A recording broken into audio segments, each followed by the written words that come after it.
Welcome back to the Reach Podcast, episode 3. Here we go. It's been a while. It's been too long, but we're back and we have a special guest today. Very special indeed. Jett, would you like to introduce yourself? Yeah,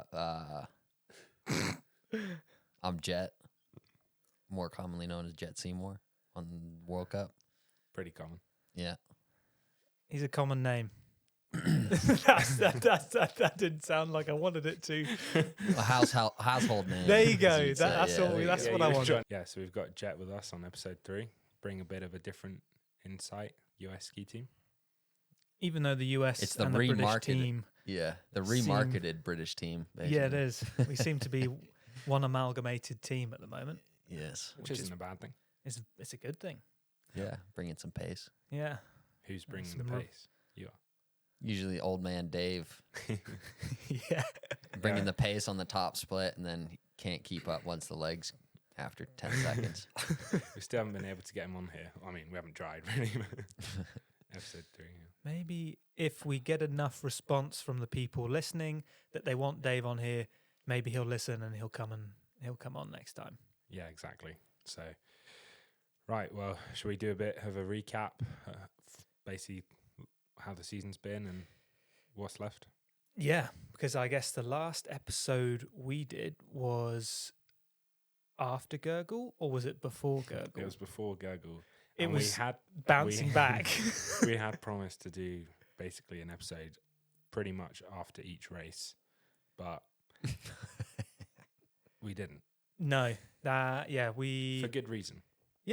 I mean we were deeply focused. Blinkers were on. Yeah, we're in the thick of things, and not that this is a distraction, but things were hustling and bustling, and we didn't really have the time, did we? Yeah, when your time is limited, certain things go out the window first. Yeah. It wasn't the skiing. Wow, speak for yourself. So if we go back to Val d'Isère, you two had a pretty good race in Val d'Isère, so I think let's talk about that and then kind of work through races. Yeah, Val d'Isère. Whew. Yeah, that was an all right one. What were you? Just hung on to 30th by the skin of my teeth. Were you 30th first run? Yeah, it's 30th. And What then, was the distance to 31? No idea. Not my problem. No, that's the guy Whoever's 31 31st. is probably knows that exact stat, but Not for you. Not me. So, and then the second run, you had a good run, moved up quite a bit. Yeah, I don't remember exactly. I don't think I was top 20, but maybe 20, 21 around there. Yeah. And you, Laurie? Yeah, I had a good race, decent first run, and then a good second run as well. Yeah, you kind of put things together how you wanted, right? Yeah, executed the game plan, as you'd say. Yeah. And the weather was definitely in our favour because it kind of got a bit darker as it went on, which was good, which didn't help the later guys. And so That's made always what you good. want, you know. We're down at the bottom. We're praying for things to get way worse. Yeah, except for the top 3, it got sunny for them. Yeah, true. Sunny for them first run, dark for us. Sunny for me second run. You were telling me you're just as good in flat light anyway, so Yeah, I am. you're fine. No worries. Nothing bothers me. You're sweet. Yeah. Adelboden, sick. I don't need to see anything. Yeah, and for myself, I was deep in the tank, still struggling with finding the right equipment set up, and my skiing just wasn't there. Back wasn't in a great place. All in all, just, yeah, not great for me. I disagree with the skiing wasn't there. No, the skiing in general was there, but Yeah. on the On the race, day. yeah, on Yeah. the day, it was, Hmm. yeah, very far off. But again, it was a slap in the face, and you kind of learn from the day, whether it's good or bad, and then you kind of move on. And we had out of Badia a week, 10 days later. Yeah, a couple. Yeah, it feels like an age ago. Yeah. We came to home away from home, Niedertai. Oh yeah, in between. So Yeah. we're filming this whilst we're in Niedertai 3.0. Yeah, when Or I you go, 4.0, Jett. You've lost track. I've lost track. You're way too deep in Neither Tie. I'm in. This is 4.0, yeah, because we came here after. Oh yeah, After between Adelboden and Adelboden. Wengen. Yeah, Yeah. So when I go to look at the video, I click on the Neither Tie 3 folder. You're Yeah, clicking I'll on go. you're clicking Neither Tie 4. yeah. If I ever find the video from Tristan. And yeah, out of Badia, you were good, Jett. Yeah, 13th. Was that Nice. that's your best result of the season? Yeah. Nice. Yeah, it was nice. It's a pretty boring hill, I would say, but it was icy. Yeah. I found the snow kind of weird. Yeah, it was Icy but catchy. icy but grippy. Yeah. Yeah. Whereas I think it's how it kind of transformed throughout the races when it broke through. Yeah. That then got grippy.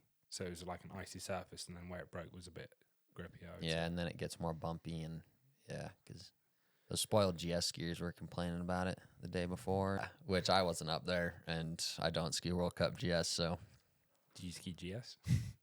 I ski it. You dabble. I saw you in dabble. Saas-Fee. Yeah, I was impressed. I rip a couple turns here and there.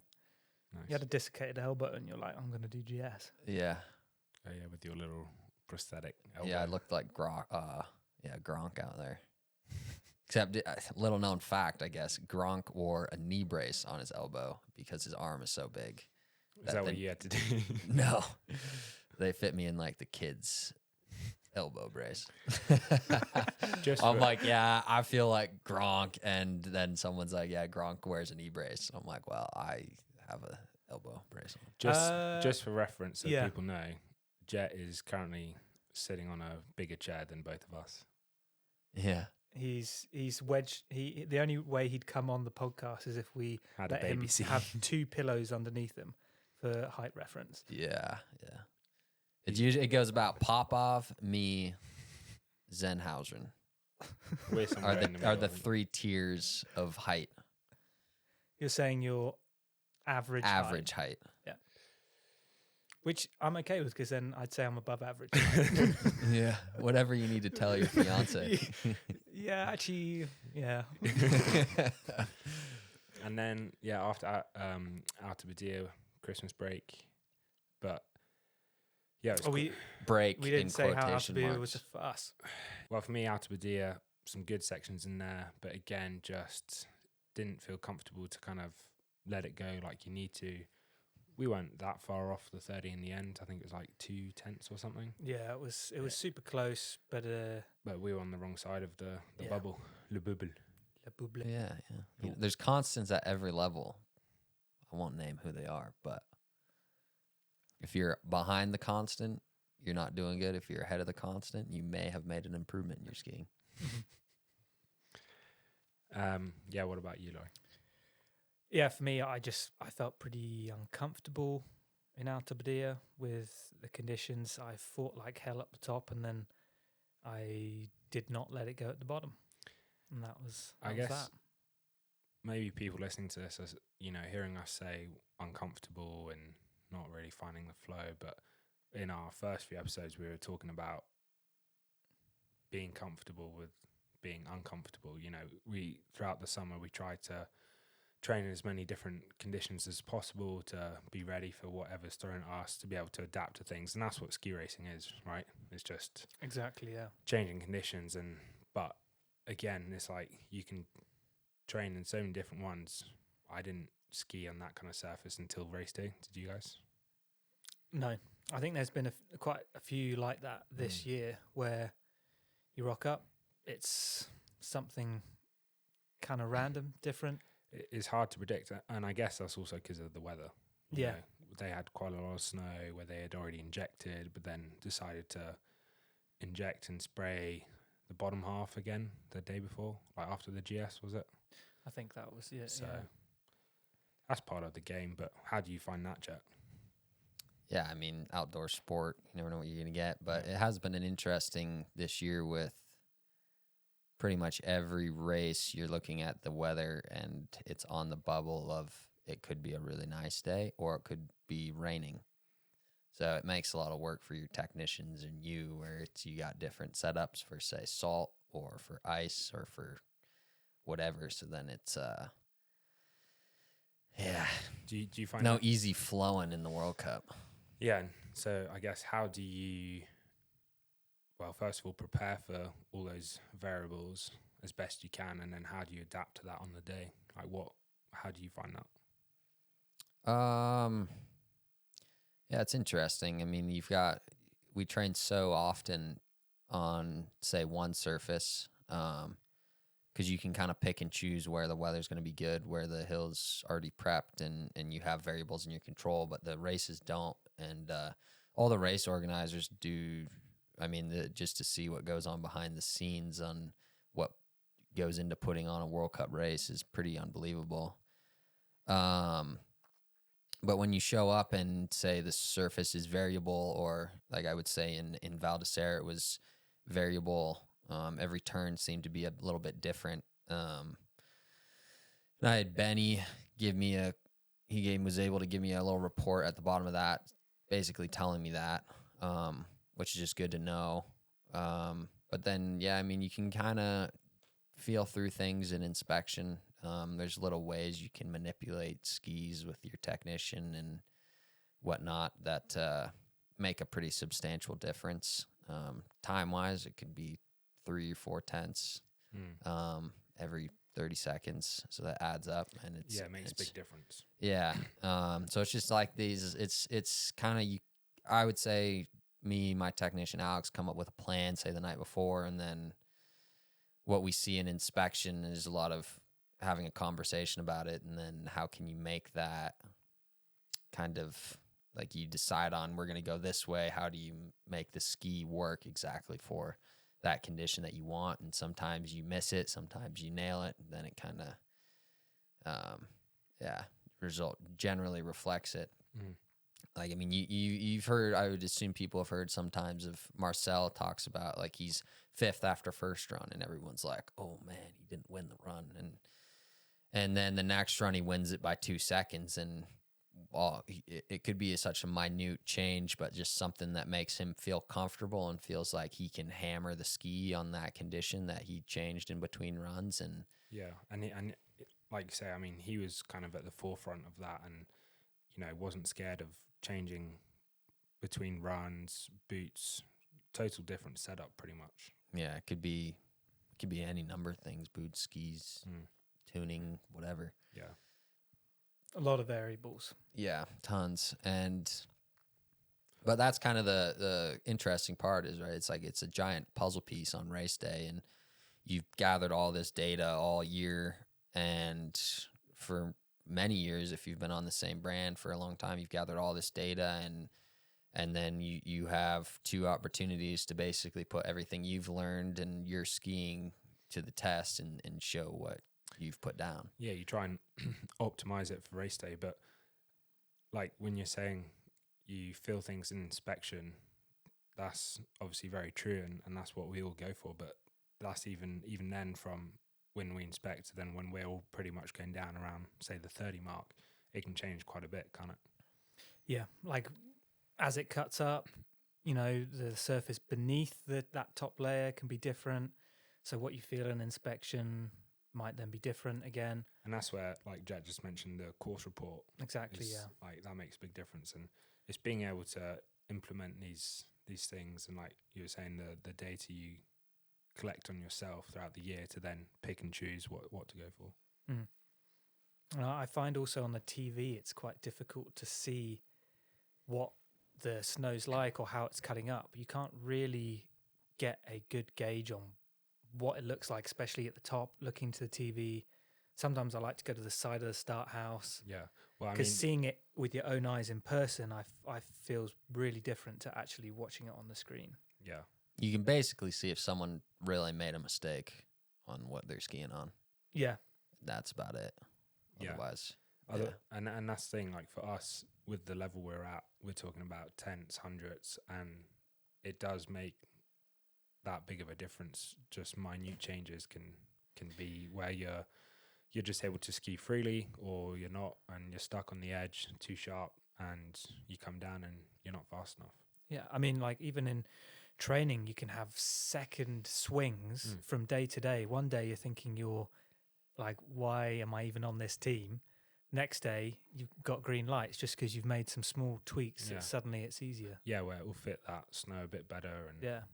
and that's definitely quite hard because, you know, I think you'd all agree you don't want to always find excuses, you know, for why it doesn't go the way you want, or, you know, and you reflect on yourself first. But these things do make that big of a difference for us, and it's quite hard if things aren't going well. You know, like for me at the start of the season, things were just not working for me, and it's really hard to kind of disassociate from the equipment side to then you as a skier, you as a person. You know, it ends up kind of blending into one, and that's where it's quite difficult and can be quite tough mentally, that you have to.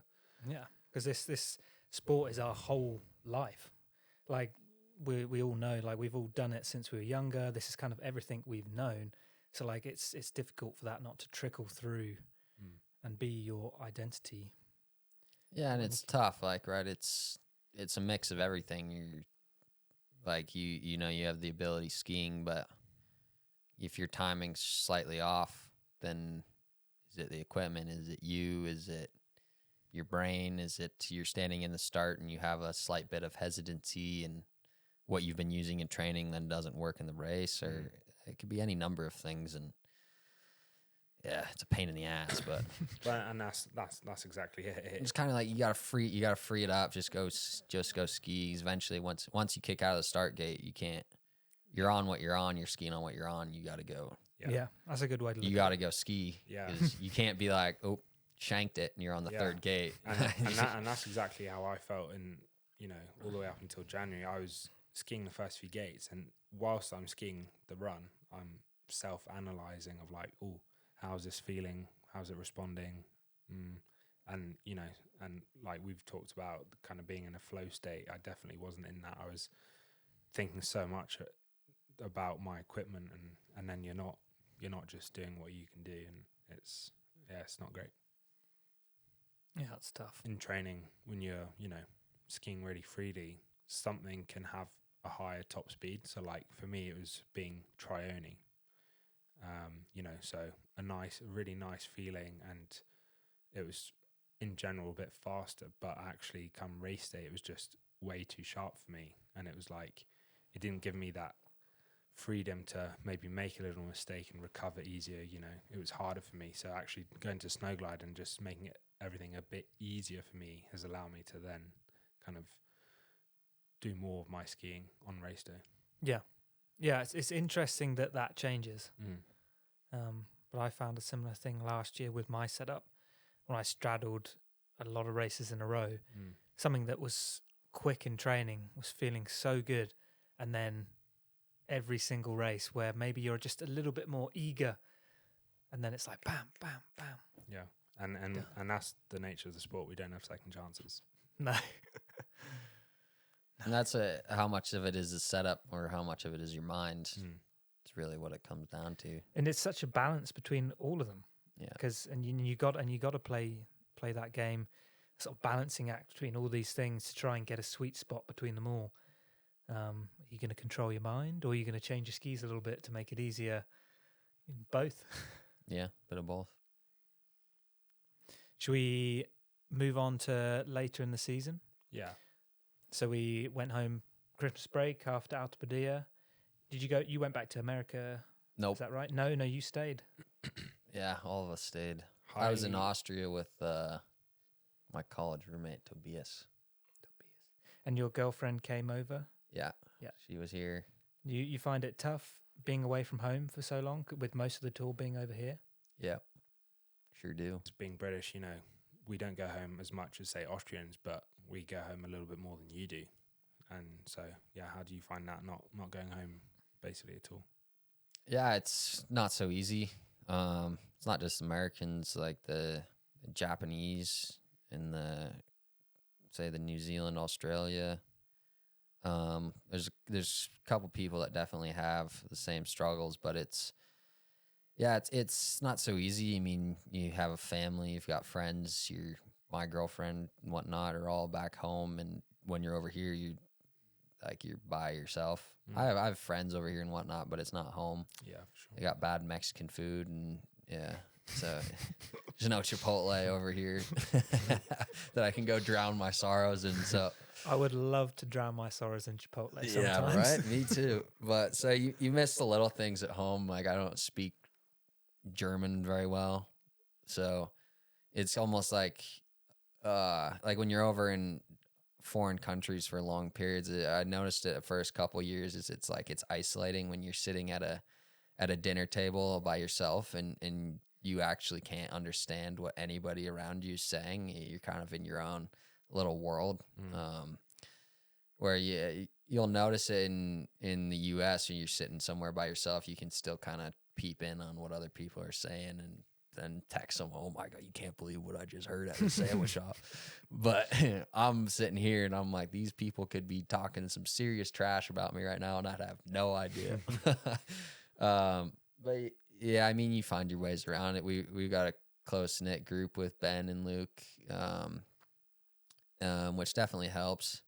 But yeah, I mean, eventually you spend enough time with someone, you start to get sick of them. So yeah, it's definitely a pretty large drawback of being an American, but that's about the only drawback about being American. So I was wondering when that was coming. Very proud American here. So If you couldn't tell. if you couldn't tell, America, baby, yeah. We're going to remove all American propaganda within this podcast. Yeah. But yeah, it's tough. And I think probably at the beginning of the year, it's okay. You're fired up for the season and you're racing. And especially if you're having some good results, you're like, yeah, easy. Can stay over here all year. But then once you start to struggle, it starts to compound where you're like, oh, I'd like to be home. I'd like to see my girlfriend. I'd like to, go and do whatever, but you can't. So then you got to find ways to cope and to reset. And So how have you managed to do that this season? Sniping me and Donkey. Picking on Dave bullying, today. bullying on the Brits pretty goes up there high. No, I focus on a lot of meditation. Quite a lot of conspiracy theories. Yeah, conspiracy theories. I spend a reasonable amount of time on FaceTime with my girlfriend, which definitely helps. Watch some Netflix. Yeah.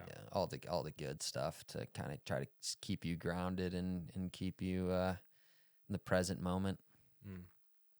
Yeah, it's definitely not easy. And again, I find myself kind of year to year, the more you do it, the more you get used to it and you find just things that, whether it's talking a bit more to those you want to talk to back home on the phone or, we always kind of laugh at ourselves and people probably take the piss out of us, but just going down to the supermarket, we just kind of get Going shoppers.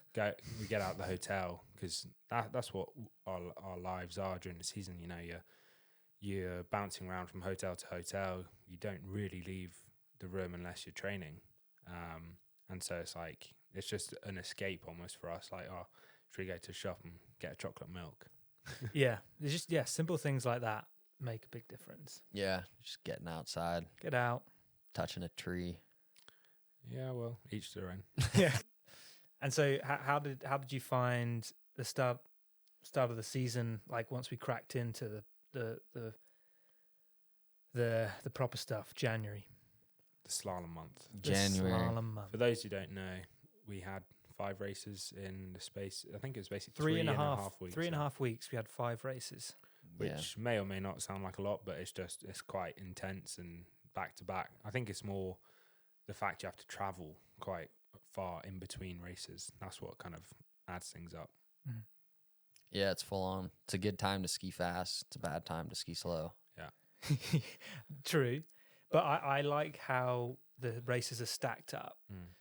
Even if you have one crappy race, you're like, right, next. that know it's coming soon. Or like in Madonna, it's like, right, you've got another one in a couple of days in Adelboden, and then a week after that, and a week after that. It's kind of like, I like that sort of right, get into the next one. You can you get a kind of rhythm. Get a rhythm going, yeah. What I find quite tricky is staying in each race and not looking too far ahead to the next one, because it's like, because it is all quite close together, I find myself sometimes already thinking about the next race or even 2 races down the line, Mhm. you know, Oh, instead what's the weather looking like there? What's the snow going to be like? and so, you know, if you've just got the one race, say with 2 weeks, nothing either side, you know, it's all focused around that. Whereas when there's other ones, I find it quite easy sometimes, and I have to kind of bring myself back just to the present and take each race by, as they come. Mm-hmm. Or you're going to Vegas and you're all right.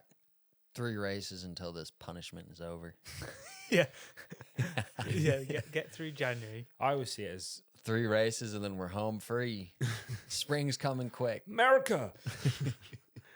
I always really enjoy January because, as you said, you know, all the racing, and that's ultimately what we're working so hard for, is to race. It's And bread and butter. I yeah. mean, the summer's a long lot of training in the gym, on the glaciers, everywhere, and then you finally get to the winter and it flies by. And that's the thing, it's essentially delayed gratification. You do months and months of work without really knowing, you know, if it's going to pay off, and okay, maybe it doesn't.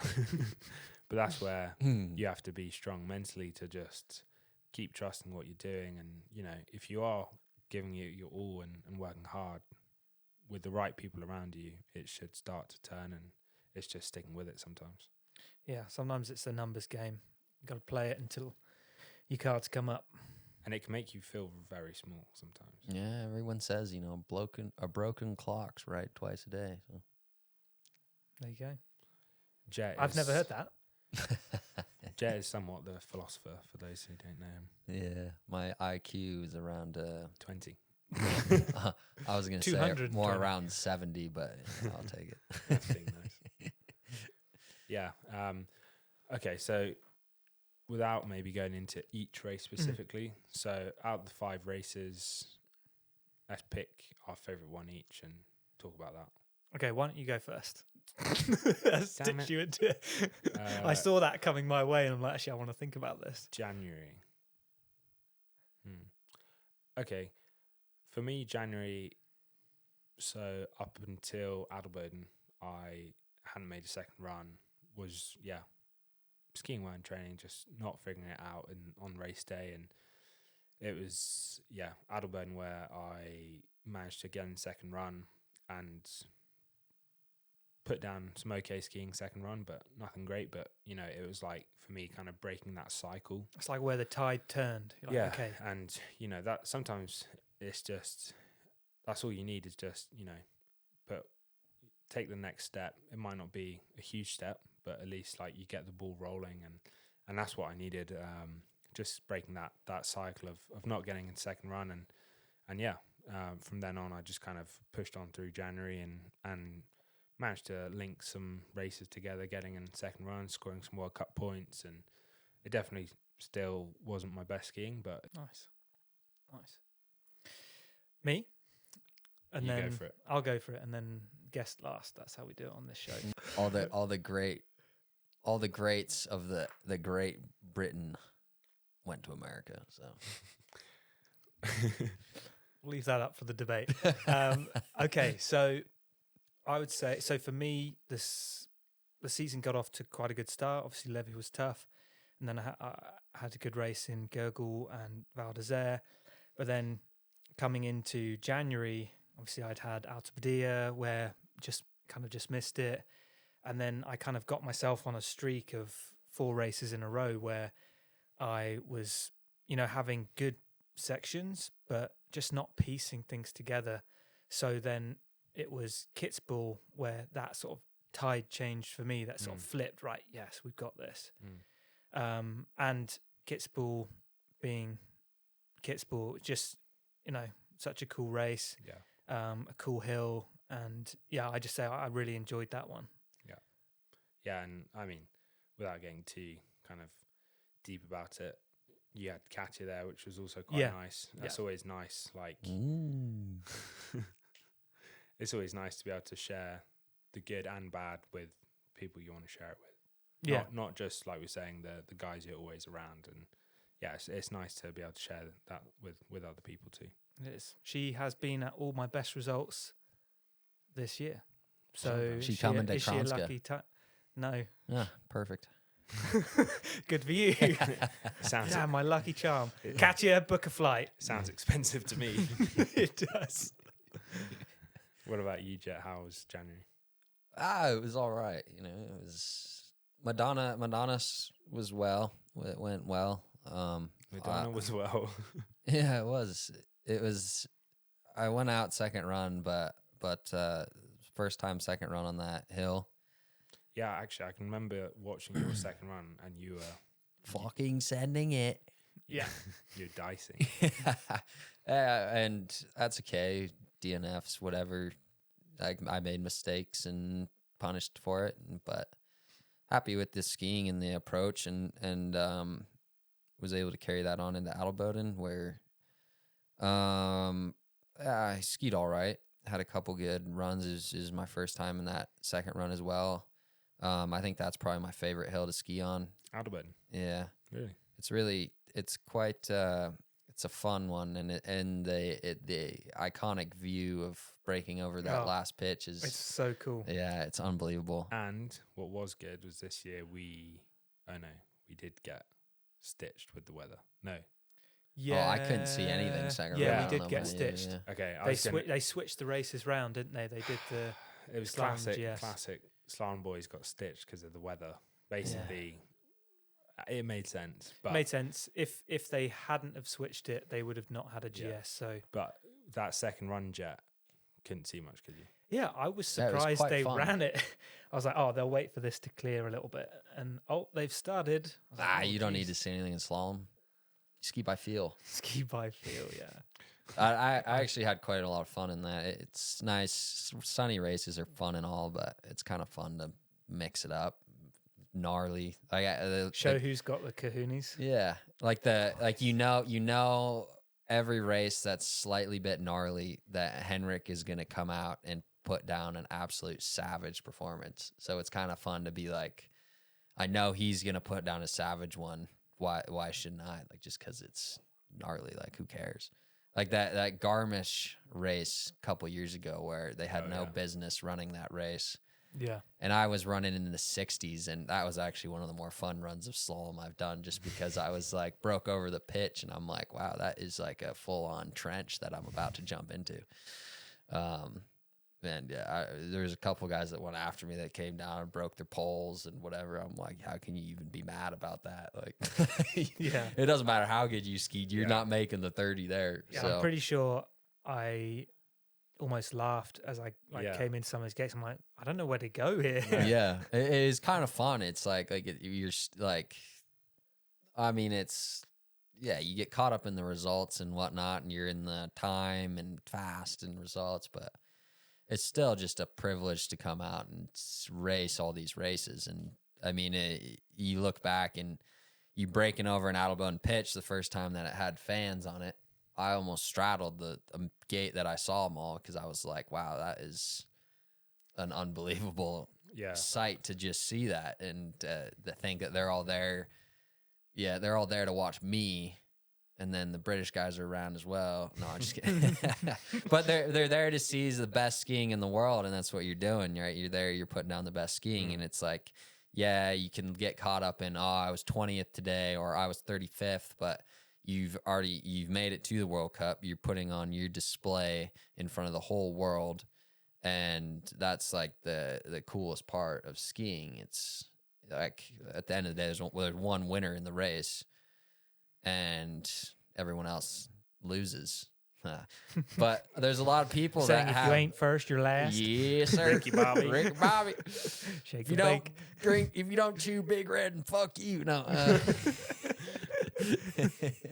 But it's That's an interesting way to look at it. I'm always like thinking of like me in a race, not like me performing for people watching. But that's an interesting. Well, a quote I really like, former All Black rugby player, he was talking about you know, all these emotions you feel on race day, or, you know, whatever you're competing in, you know, in front of a crowd. So that sense of adrenaline and everything's enhanced. That is a privilege, because a lot of people will never feel that, you know, being able to get all these emotions and perform in front of people. You know, we're, yeah, I guess on the globe, probably a very small percentage of people. Yeah, and it's also interesting if you think of the amount of, which it's all internal, the internal stress that you put on yourself to perform, but it's all selfish. Like you selfishly want to do well, but the reason it's there is because you've worked really hard to get there. But also at the same time, you can hear, say in Schladming, you hear 70,000 people cheering. Or what was the most nerve-wracking for me was last year in Palisades, where I can actually understand what the people are saying. So I hear Jett Seymour chant in the finish when I'm in the start gate, and then there's like 50 slippers that are all about 10 years old that are all yelling like, "Go Jett!" And I'm like, oh God. It's like, all right, buddy, you gotta freaking put this one down. And but then it's the reward you get from doing that, where it's you've overcome this extreme amount of stress, and you've taken advantage of this opportunity that has been given to you. And it's a really unique experience, which for me has given you quite a big different outlook on life. Not getting too deep here, but like it's a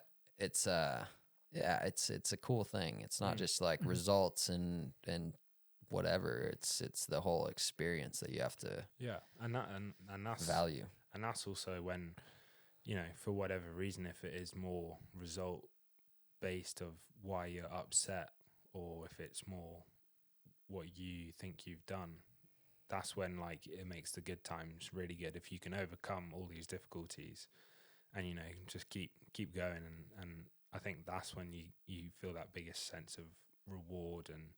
And yes, it's I'd say it's self-rewarding regardless of what other people think of it. It's yourself. You can kind of look yourself in the mirror and be like, okay, I can take some punches and keep going, and maybe even if I keep taking punches, maybe I'll get to the top one day. Yeah.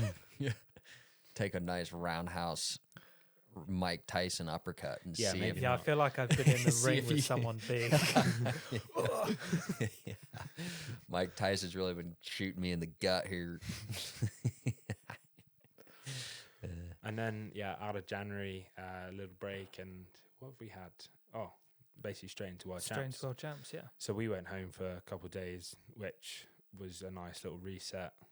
Me too, baby. 4 days at home, 24 hours of travel, worth it. Yeah. How was that? Did you feel like that was a bit of a reset button and kind of came back a bit, not fresher, but you just, like you said, you missed that a bit? Yeah, it was nice to go home. Sweet. Yeah, it was pouring rain in Utah, so it wasn't exactly like a nice scene to go home to, but yeah, it was nice to go home, do some travel, some air miles, save it up for the vacation in the spring, you know? Nice. Yeah. It just as soon as I was getting over the jet lag, I come back here and get re-hit with jet lag. So Yeah. you're just in a world of hurt. But you have an uncanny ability to just sleep. Yeah. Like you can just conk out Yeah. 11. Yeah. 12 If you guys kept talking about hours. Trione and Snowglide, I might have just fallen asleep. Yeah, we're used to it. Yeah. That's how we go to sleep. We bore each other to sleep. Yeah. Works really well. You just get TJ and Alan on the phone. You're like, okay, talk to me about skis tomorrow. And then Yeah, Alan comes in, reads me this is actually my bed here. Alan comes in, reads me a bedtime story. yeah, big about Al. skis. Yeah. Yeah. Pair 1 went to the supermarket. Pair 3 went to market. Oh boy. Who's the little piggy? Yeah. Yeah, we're going on Tyrolia binding with. Yeah, and that's the thing. There's so many options, so many setups. Oh, here we go. We're back in. I'm about to fall Jet's asleep. gonna fall asleep. Well, Billy's going for it again. Full gas. You're used to it. Get him by now. up. Yeah. There's so many options that you can just go on forever, and ultimately put your head through some drywall. Exactly. So Or over here in Austria, it's mostly concrete, so yeah, it's really do some damage. Okay, let's change the subject to world champs. Yeah. World champs World experience. champs, obviously every 2 years, so it doesn't come around that often.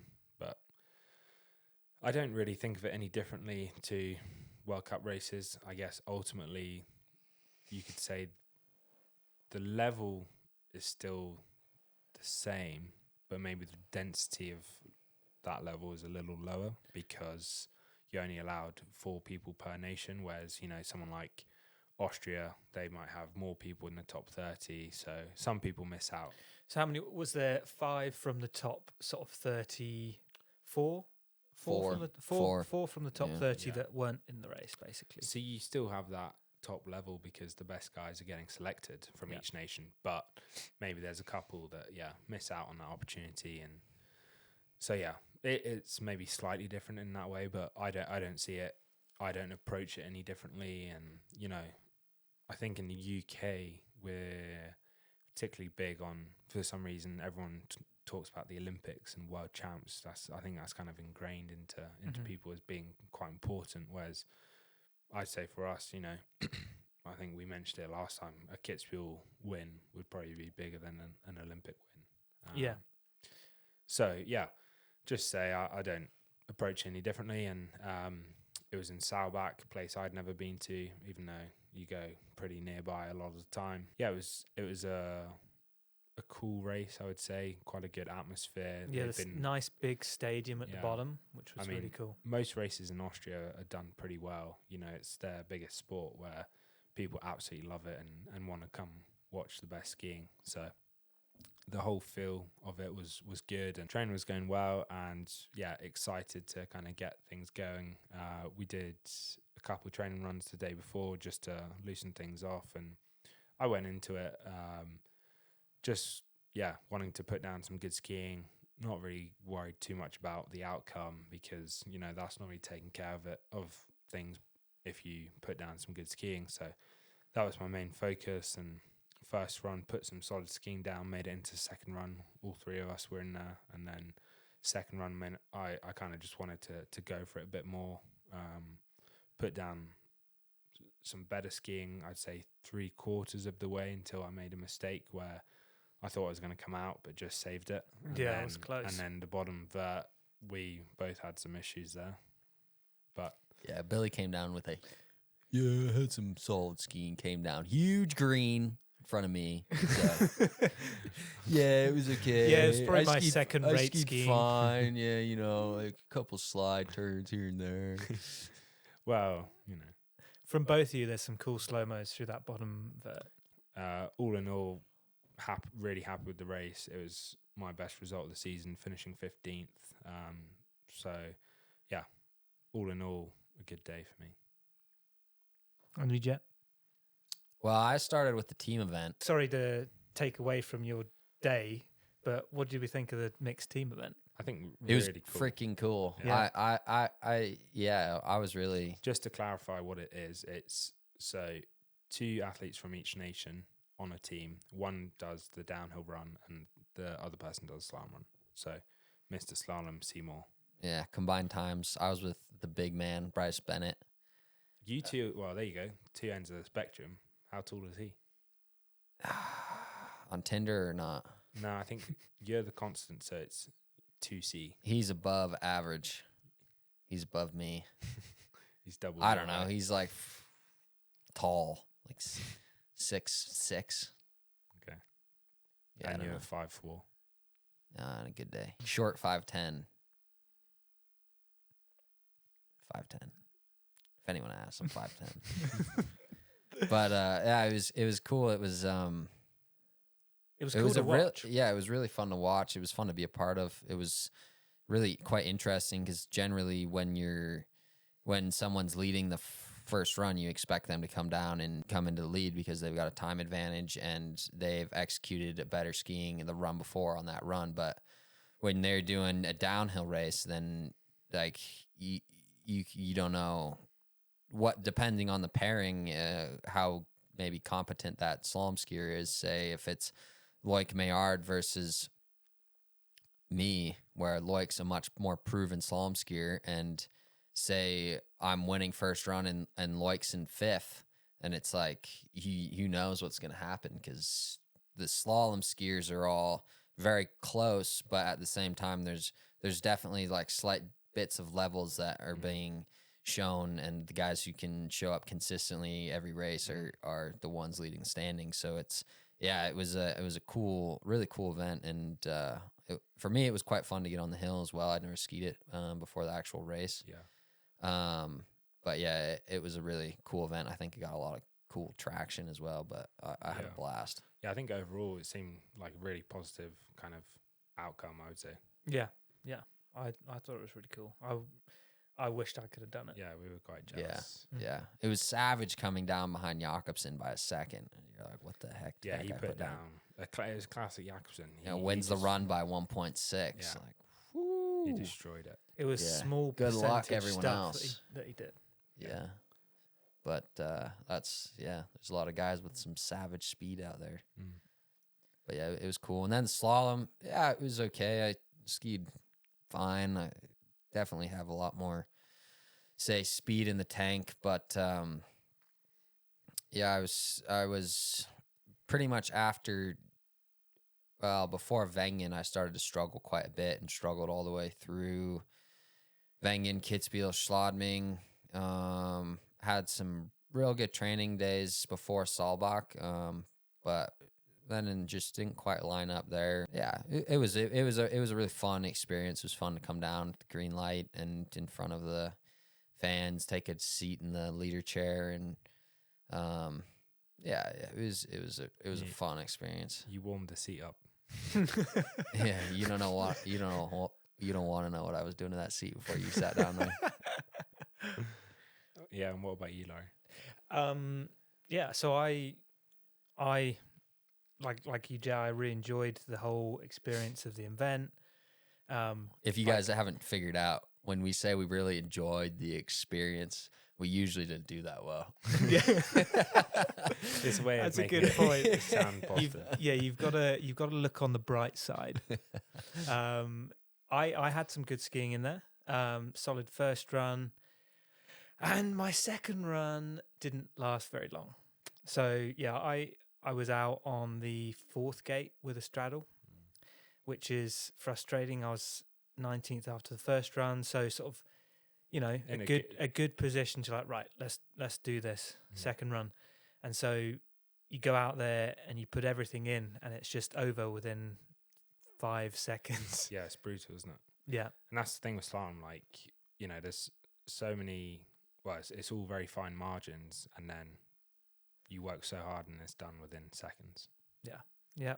And so I didn't break my poles like Jakobsen, only because I don't think I could have broken them. And I feel like it's worse if you try and don't break them. Yeah, Van Aert tried that one. Yeah, you have to. That's commit. embarrassing. You have to commit. And I don't have that many pairs, so I like these ones, so I'm not going to break them. But yeah, I was pretty disappointed, annoyed, frustrated for a while, but at the same time was cool to see Billy, you doing well, and also Dave enjoying himself in the leader's chair. It was a good day, and my uncle and my aunt, my cousin, came to watch me, and they'd never come and sort of seen me in the World Cup, so that was quite a cool event for them to come watch, which was nice. Yeah, definitely Dave's dancing moves. Don't think anyone wants to see those again. Maybe a certain category of. If he buys me a drink first. How many drinks he buys me? Dave's definitely not buying you a drink. Yeah, anyone's met Dave, that is a fact. Yeah, so we're now back in, once again, Neither Did I, 3.0, 4.0 for Jett, and Billy and I went home for a little break, same with Dave. Jett and the Americans, they went and had some time on the race piste in full gas Kranjska. training, days off, or for British skiers. Yeah, we actually weren't allowed on the race piste. Yeah, we got the no, which seems to, we haven't got any bargaining power. So you guys can offer them, let us scratch our back, we'll scratch yours. Yeah, America, baby. Yeah. Yeah, we have. You got something to swing around. We don't. Yeah, we just beg. Please, sir. Have some more. Feel pity. Please, sir. So yeah, we didn't get to train on the race slope where the next race is, but that's okay. Put us down, we'll come back stronger. Exactly. Fuel We had a to the little fire. break. We had a reset, and now we're coming in hard. Yeah, I think by the sounds of it, all three of us have kind of had mixed seasons so far. Some good bits, some not so Yeah. good bits, but that's kind of Goes up and down. yeah, and that's just life, right? And this, Clement wins 2, straddles 2, wins 2 more. Life could be better. Life could be worse. I definitely like to take his 4 wins with some straddles. Yeah. Yeah. Yeah, I'd probably. Yeah, But yeah, it's definitely. You mean you wouldn't take a couple 31st and then like a 20th and then some more 31st and just be hanging on? I got a 20th though this year. It's not bad. No. Yeah, me neither. Yeah, I'd say it's been a little different this year because we've been training with you guys quite a lot. yes. I'd say it's been nice. It Yeah. depends. I'll be the one to come out and say it. It's been fun training with you guys. Yeah, well, again, we've talked about how, our resources are pretty minimal compared to other teams. So we tend to try and join forces, and We won't call ourselves leeches, but beggars Just, can't be choosers. America is just, you can call me daddy. This is I what, thought we weren't going to tell people that's what I call it. yeah, no, it's been good, and I think everyone's benefited from it. I think the level just goes up. There's more people in training, and so likelihood someone's going to be fast out of everyone, and that just brings the level up. And that it's not just, it's all over the place. We train with Croatians, Slovenians, Belgium. So it's all over. We're training. A lot of times there's one hill that a lot of people are skiing on, and it's a good hill, say, for the next race, and it's just you're collaborating with all sorts of nations. Yeah, international relations. Leave it to the ski racers. Everybody's friends at the end of the day. But Except the Brits. not everyone's dedicated enough to come for Niedertai 3.0 and 4.0. No, well, they don't have a Tristan and a Jai. Yeah, I mean, it's been great. Oh yeah, you won't see it behind us, but the hill is directly up there. One small pommer, one slope that we train on. It's pretty ideal. Yeah, it's a great setup. They We- treat us nice. Yeah, good food. Yeah, Nice we walk, rooms. We walk across the road in the morning, and we're at the office. It's pretty easy. So how are you guys going into the last 2, maybe 3 races of the season, depending if you get to finals? Again, we've had a little bit more time in between races, but that always goes pretty quickly, and Crash goes in a couple of days now. Yeah, I just want to take it race by race. Yeah. And like you were saying earlier, it's easy to do look ahead. So like now it's like, okay, I've got 2 more. That's 2 more to make points to maybe make finals or make it into the 30. But I just want to focus on one at a time, run by run, enjoy it, put some good skiing down, whatever the conditions are, tackle that. I'll ask both of you, do you think this season, have you been able to put down the skiing? You're never going to put down the skiing maybe you do in training, your best skiing in training, but have you put down skiing that you've been happy with? That's all you could do on the day, or do you think there's been some in reserve? Every race that most races that I race, I'm generally pretty happy with the skiing. It's sometimes mistakes get you or whatnot, but I'd say I'm pretty happy with it. And you can't control how other people ski either. Like last year, say I was 28th, the second out, and then in Alta Badia I was 13th, like 2.5 seconds out. I'd say I'm pretty happy. I mean, I've definitely, if I look at the stats and the splits and the sections, not always the result I wanted, but I was definitely happy with bits I was putting down, and I've not been able to bring that out in previous years, and in the past. I've not been able to do it as much, and this year it's just been a much higher percentage of what I can do, showing it on the race day. Yeah, and we were talking about that the other day. We've struggled a little bit over the last few seasons, maybe with our finish rate, DNFs, and this year we've only come out once each, which has been because of a straddle. So that's like quite a big thing for us. Yeah. Our consistency, you need to be in the finish to be in the race. So, okay, you don't want to putt down and finish to finish, but it's part of skiing. You look at, you were mentioning a second ago, these guys that are leading the standings, they're there because they're consistently in the finish at a high level, and for us to work our way up the standings and keep giving ourselves good opportunities in races, it's consistency. Yeah, it's unreal. It's insane. It's like, not only does it go from I'm racing World Cup, I want to try to make it into the second run. It's like, I'm racing World Cup, I need to be in the top 5, and I need to win if I'm going to fight for a globe. Like that, the level of everything is just elevated unbelievably high. Yeah, it's crazy. And would you say that's the biggest point? I think whatever you want to call it, raw speed or top speed, I think everyone in the 30s probably pretty tight.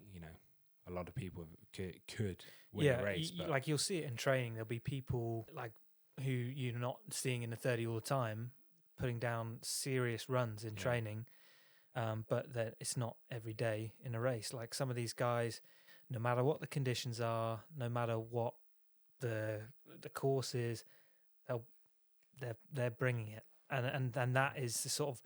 I mean, it comes down to your mind, right? It's all like, can you?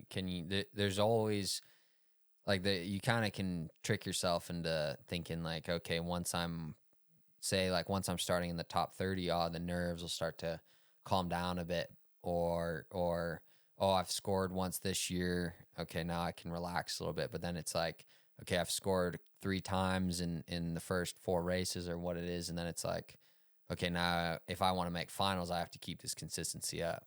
Or if I want to be in the top 15, I got to keep this consistency, but I got to be a little bit faster. So then inevitably the pressure is always there. It just takes on different forms of, I need to make it into the 30. Okay, now I need to make it into the top 30 fast, and now I need to put down 2 savage runs to compete for the top 10. And then it's like the stakes just get higher. The higher you get, and then all of a sudden the pressure continues to keep mounting in it. So it's all just like, can your mind handle it? Can you handle it as a person? And there's so much in your mind, and it's not talked about enough. Yeah. The skiing aside, the mental battle that you have with yourself, keep everyone else out of it. That's one of the best bits I find. And I think, like you're saying, it teaches you a lot about just life in general and things outside of skiing. Kind of puts it into a bigger picture. Yeah, you really got to reach into who you are. Oh, you put a cheeky little reach there. Yeah. Like it. He didn't mean to. What's that? What? This podcast is called The Reach. Yeah, I know that. And you're like, these two are the only 2. Reach. These 2 are the only 2 goons that will ever reach in the training. So you're missing out. Yeah. I'd say it's tough though when I come down with a green light and you come down behind me red light with a reach. It's like, yeah, that's okay. I'll take that on the chin. Move on. I'll take it. I'll take it, and I'll take get it. Better Ego next run. up, savage, more to talk shit about.